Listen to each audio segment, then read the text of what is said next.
প্রধানমন্ত্রী তারেক রহমানের নেতৃত্বে সকল ষড়যন্ত্র মোকাবেলা করে বাংলাদেশকে সামনের দিকে এগিয়ে নেওয়ার প্রত্যয় ব্যক্ত করে শরীয়তপুর ২ আসনের সংসদ সদস্য শফিকুর রহমান কিরণ বলেছেন, দেশের উন্নয়নে দেশের অর্থনৈতিক উন্নতি ঘটাতে হবে।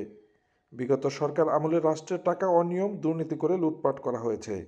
রাষ্ট্রের টাকা ব্যক্তির পিছনে খরচ করা যাবে না, রাষ্ট্রের উন্নয়নেই খরচ করতে হবে।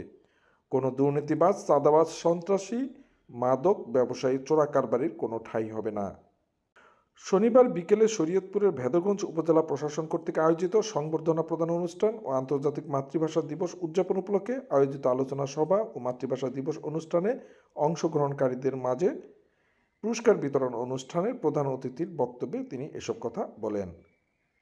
এ সময় তিনি আরও বলেন, বাংলাদেশের জন্য, বাংলা ভাষার জন্য যারা শহীদ হয়েছেন তারা অমর। ভাষা সৈনিকদের জীবনী নতুন প্রজন্মের কাছে তুলে ধরতে হবে। তাদের অমর করে রাখতে প্রয়োজনে প্রত্যেক ভাষা সৈনিকের নামে শিক্ষা প্রতিষ্ঠান গড়ে তুলতে হবে।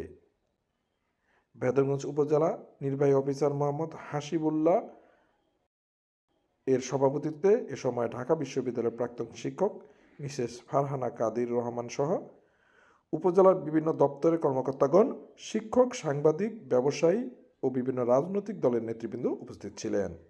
পরে মাহে রমজান উপলক্ষে ইফতারের আয়োজন করা হয়। ইফতারের পূর্বে মহান আল্লাহর দরবারে শহীদ প্রেসিডেন্ট জিয়াউর রহমান এর রুহের মাগফিরাত কামনা করে ও সাবেক প্রধানমন্ত্রী মরহুমা বেগম খালেদা জিয়া রুহের মাগফিরাত কামনা করে বিশেষ দোয়া ও মোনাজাত করা হয়। স্বদেশ সংবাদ, শরীয়তপুর।